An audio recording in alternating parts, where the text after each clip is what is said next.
صباح الخير على تلاميذ وأولياء أمور سيكولوجي المصري. النهاردة مش هكلمكم في المنهج على قد ما هكلمكم على موضوع هيكون آخر مرة أتكلم فيه. أولياء أمور كتير وطلاب كتير بيسألوني ندخل علمي ولا أدبي. أنا هكلمكم بمنتهى الصراحة والشفافية بشكل واقعي. وأنا ماليش أي استفادة لأن المواد بتاعتي ما بقتش في سنة تالتة، بقت في أولى وتانية بس.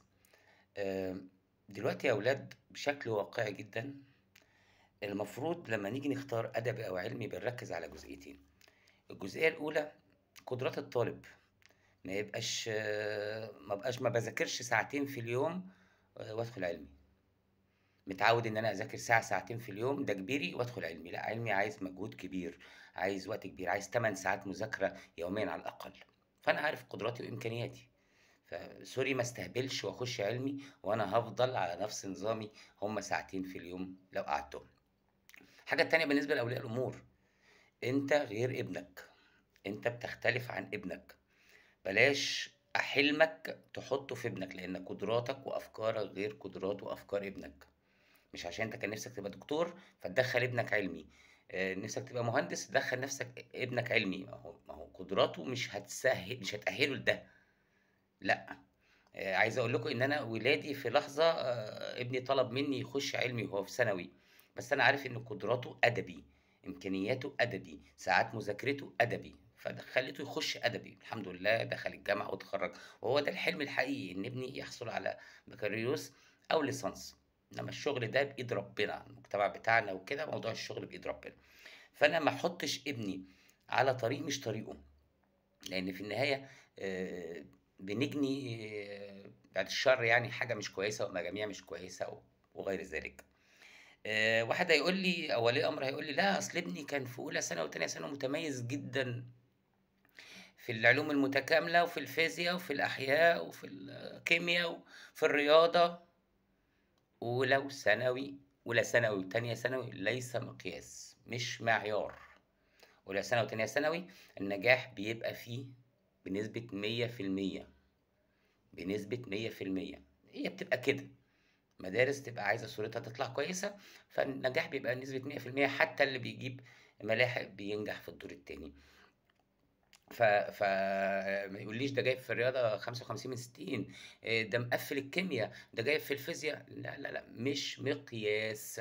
في عندنا التقارير اللي بتتعمل، أعمال السنة نسبة 70%، حضور ومواظبة وسلوك، كل ده بيؤدي في النهاية لدرجة عالية في أولى ثانوي وتانية ثانوي ما لهاش أي علاقة ب الثانوية العامة. الثانوية العامة الوضع مختلف، امتحانات مختلفة، ما فيش حضور في المدارس، ما فيش أعمال سنة، فالوضع مختلف. الحاجة الأخيرة بقى ودي اللي ظهرت جدًا في ال3، 4 سنين اللي فاتوا، آمم، موضوع إن المجاميع بتاعة علمي بتبقى سيئة للغاية. طبعًا هنا بقى غير الجزء بتاع عدم مذاكرة الطالب أو إنه ما بيقعدش بال8 وال10 ساعات مذاكرة وكده، و و و ودخوله طبعًا في السناتر والأسماء الوهمية والأسطورة والصاروخ والمكوك والبلاوي السودا ديّة اللي بتضيّع وقت الطالب وسط 500، 600 طالب فما بيفهمش حاجة، هو متهيأ له وأهله في البيت مصدقين نفسهم إن هو بيفهم وكده. موضوع الجامعات الخاصة، وإحنا متفقين تمامًا إن الجامعات الخاصة بتاخد 100,000 و200,000 و150,000 وأرقام خيالية. طبعًا ده استثمار موجود، ناس كتير مستفادة منه، وبالتالي عايز ابنك يبقى دكتور هادّي له 60، 65% ويخش جامعة خاصة، مهندس هادّي له 55، 70 ويخش جامعة خاصة، وبالتالي نبدأ نشغّل الجامعات الخاصة. وده يمكن سبب إن دايمًا السنين اللي فاتت إن علمي مجاميعها قليلة، مهما اشتكى الطلاب ده إحنا حالين كويس، ده إحنا مش عارف إيه، وأديكم شايفين التظلمات والحاجات اللي نزلت السنة دي على الدرجات وكده. فهي بتبقى فكر معيّن، استثمار معيّن، نتيجته الإجهاد للطالب ولأهله ماديًا ونفسيًا و. أنا مش عايز أتكلّم في الموضوع ده كتير، لكن هي نصيحة لوجه الله، يعني يا ريت سجّلوا الكلام دوّة، حطّوه وقفة للتاريخ. اللي عايز ومصمم يخش علمي برغم كل اللي أنا قُلته، قدرات ضعيفة، ما بيقعدش على المذاكرة ساعتين، إمكانياته لا تؤهّله للمجموع ولصعوبة الامتحانات العلمي، ومع ذلك مصمم يخش علمي، ربنا يوفقه، ربنا يوفقه.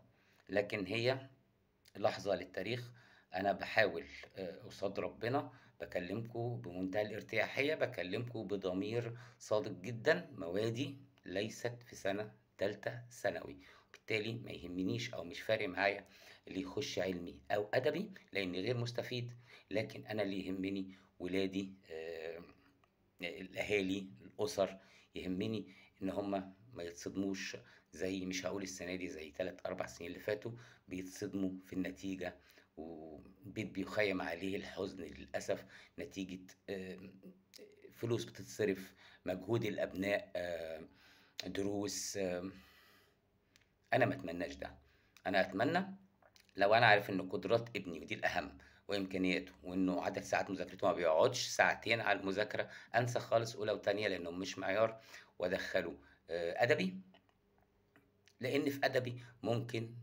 بنسبة كبيرة يجيب مجموع كبير يدخّله كلية قمة، سواء إعلام، ألسُن، تجارة English، سياسة واقتصاد، في حاجات كتير جدًا ممكن تؤهّل لذلك.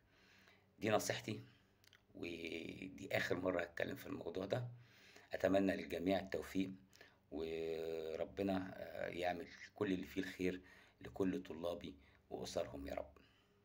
شكرًا جدًا، أشوفكم على خير.